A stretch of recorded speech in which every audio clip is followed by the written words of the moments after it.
झांकियों की, यहाँ खुशबू है गुजरात की।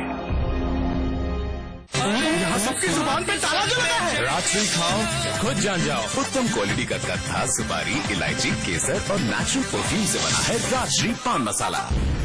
CNBC TV18 and IRB Infrastructure Developers present Budget 2012 Young India.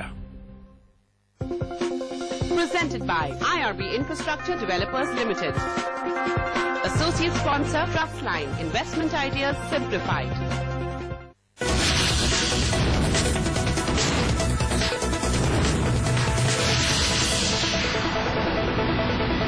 स्वागत है एक बार फिर से आपका। हम फोकस कर रहे हैं किंगफिशर एयरलाइंस पे। हमारे साथ 3 दिग्गज इस सेक्टर की बात करने के लिए इस टाइम हमारे साथ मौजूद हैं। भार्गव साहब, आपके पास सीधा आना चाहूंगा।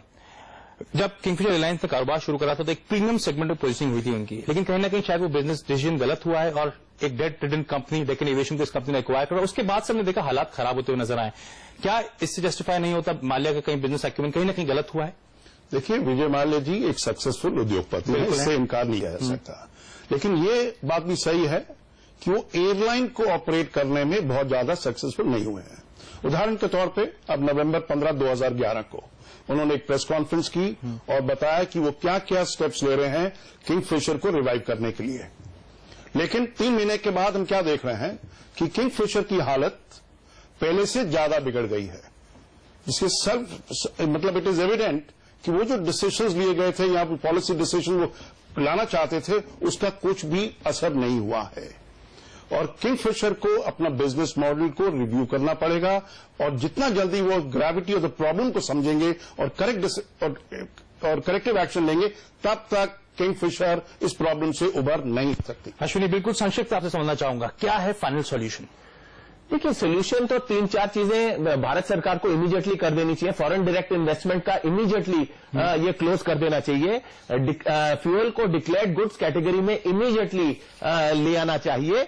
सेफ्टी सिक्योरिटी के ऊपर ऐसे मौकों पे ज्यादा ध्यान देना चाहिए क्योंकि सारी एयरलाइंस तकलीफ में है तो कोई सेफ्टी तो वायलेट नहीं कर रहा है। और जो एयरलाइंस सारी की सारी बिकॉज सेक्टर ही तकलीफ में तो पूरे एविएशन इंडस्ट्री को सपोर्ट करना चाहिए। इसमें बेल आउट नहीं देना चाहिए मगर सपोर्ट करना चाहिए।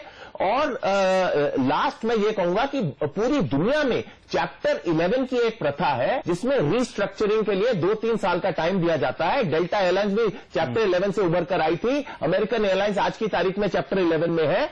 तो एक रीस्ट्रक्चरिंग का पीरियड देना चाहिए जिसमें अगर सपोर्ट मिलेगी तो ये सारी की सारी एयरलाइंस अच्छे से चल सकती है। और ये इन फैक्टर से पूरे मुल्क का सबसे ज्यादा कस्टमर का मुनाफा फायदा हो सकता है क्योंकि अगर एक भी एयरलाइन मर जाती है या ज्यादा एयरलाइन मरना शुरू कर दे, कोई और एयरलाइन इंडस्ट्री में इन्वेस्ट नहीं करेगा और एयरलाइन ना होने की वजह से हमारा इतने बड़े मुल्क में भी तकलीफ आएगी और कस्टमर को सरकार को कदम उठाने की जरूरत है। लेकिन यहाँ पे अंबर को लाना चाहूंगा। अंबर, आखिरी सवाल आपसे, क्या किंगफिशर को एक्चुअली बचाना चाहिए या फिर मार्केट फोर्सेस को डिसाइड करना चाहिए कि किंगफिशर का क्या हो?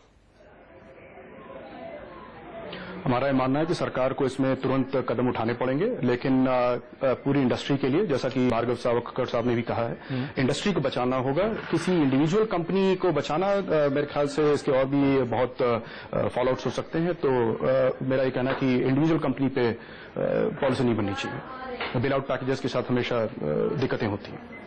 चलिए, आप सबका बहुत बहुत धन्यवाद सीएनबीसी आवाज के लिए समय निकालने के लिए। तो सीधे निष्कर्ष निकल के आया है कि सरकार को कड़े कदम उठाने की जरूरत है और शायद वो कदम जल्द से जल्द उठाने की जरूरत है।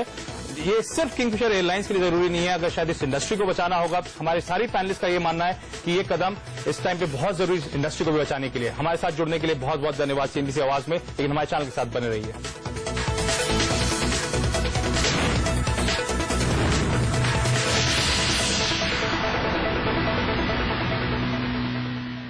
Come, feel the financial pulse of the nation. Sensex, India's index, the world tracks.